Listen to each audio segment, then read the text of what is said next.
Welcome back. Labor mulling over the first couple of major moves of its government as the coalition. I was wondering whether they should be a coalition. Again, joining me now, Assistant Minister to the Prime Minister, Patrick Gorman, and former Liberal MP for Macalla, Jason Falinski. Thanks both for your time. Jason, we're hearing the coalition agreement is being fleshed out. Do you have a concern this could be dominated by the Nationals? What do you think should be the no-go areas for Susan Lee, who sort of outlined a bit of what she thinks her party should be looking at in the future? Yeah, look, Tom, I am genuinely worried that the National Party has been too dominant in the coalition for a very, very long time, and you have the results to show for it. And maybe it is time actually for us to say in opposition that we should pursue our own policy priorities and allow the National Party to go off and pursue their own and see how they go. So how does that work? You do your own and go to the election that way? How do you end up still being a coalition if that's the case? Well, I think in that situation we would campaign as the Liberal Party at the next election, and the National Party can campaign as the National Party. And if after the election it is seen that we as a coalition can govern, then we would need to come together at that point with a coalition agreement. It's not unprecedented, okay. Tom. It actually was the norm in Victoria and New South Wales for a very long time. All right. Well, interesting idea to put out there. We'll see what happens with the agreement. Patrick, interested in your thoughts, because net zero has been one of the talking points on the coalition side. Do you see the election we've just had in terms of the vote for Labor and how you interpret that as people wanting an ambitious 2035 target? Well, firstly, on this big question of the future of the Liberal Party and the National Party and their relationship amongst themselves, obviously it's been unhappy for a long time. We're seeing some of that boil to the surface now. They had a climate policy that they took to the last election, which was to try and paper over all of those cracks, when the reality is that the product that Jason's just suggested, which is you have the Liberal Party and the National Party out there with completely different policy ideas, contesting the election as separate entities, and then if they were fortunate enough to form government, they would then decide who wins which policy debate, is a recipe for an absolute disaster for the country. Now, I think the Australian people deserve better than that. And I think when it comes to these big questions like climate change, you need to have, particularly with the major political parties, they need to be able to say what it is they stand for. And this now, we've seen it for some, coming on 16 years of climate wars in the Liberal and National Party. There are not enough people strong enough in the Liberal Party to stand up for climate action, and the National Party simply don't want to do anything. I know that you're very concerned about the coalition, but we'll park that for a moment. Pat, what about mandates? I mean, what do you think people really vote for? Because taxing, this super tax break, on the one hand, the government says it's, affects the top 0.5% of people, but it's not indexed, so that just goes up in time who it affects. All the other elements of superannuation are indexed, all the other caps. Why not this one? Well, we did take this to the election, Tom. Actually, it was put into the Parliament last year. I sat in the House of Representatives and voted for it. And I had that as one of the many things I could say to my community as to where I stood really clearly. And we do think that this is the right way forward. We haven't put forward indexation. It's a very simple bill. It's very easy to understand. And it really does affect a very small proportion of those who have superannuation accounts. It's really only for those with very large superannuation balances, some $3 million or more, people who, you can have a very good retirement for far less than that $3 million figure. It's only 1 in every 200 superannuation accounts. I mean, I think that tells you something. As I said, about that goes up. How targeted this is.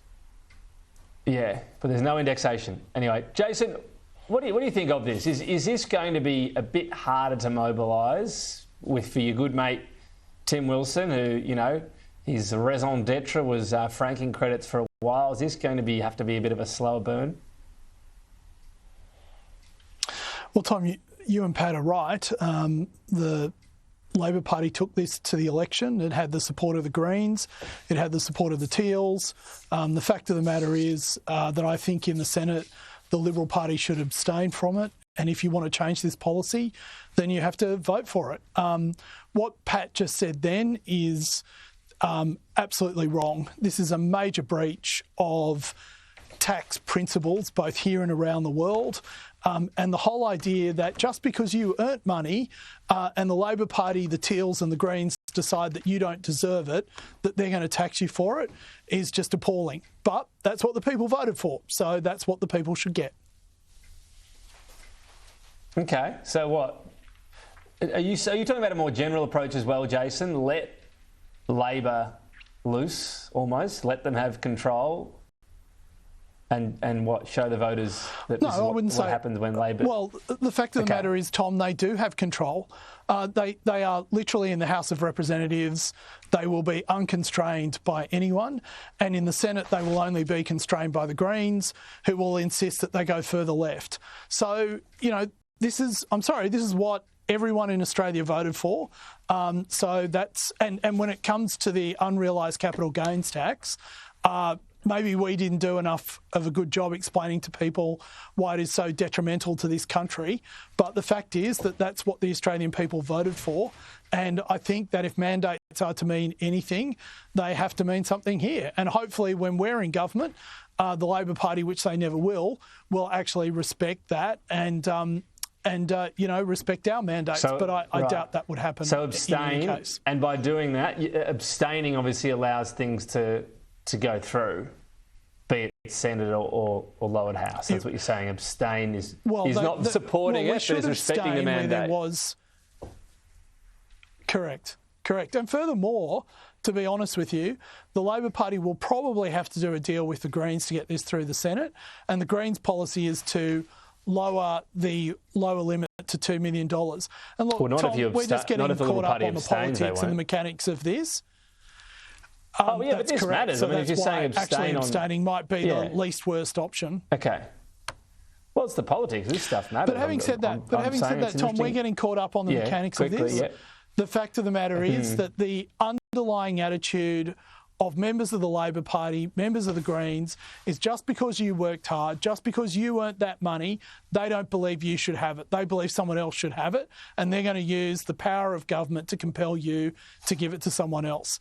And, you know, the chilling effect that will have on the investment community, the chilling effect that will have on the rest of the tax system, this is like taxing your income before you've earned it and before you may even earn it.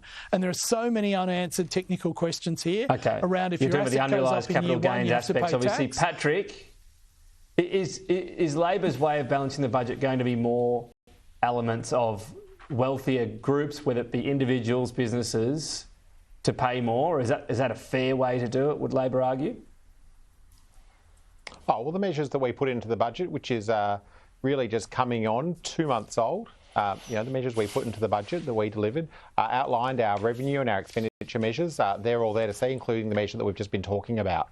And when it comes to what Jason's just said, which is the sort of abstention policy that he advocates for in the Liberal Party, what we're seeing now from the Liberal Party is a party that says, you know, we don't know what we stand for, and we're now going to just sit on the sidelines doing absolutely nothing. Now, I think that is just the most wild position. We've got shadow ministers out there saying they're asking AI and ChatGPT to tell them why they lost the election. We've got Jason Falinski, very influential member of the Liberal Party in New South Wales, saying sit on the sidelines and do nothing.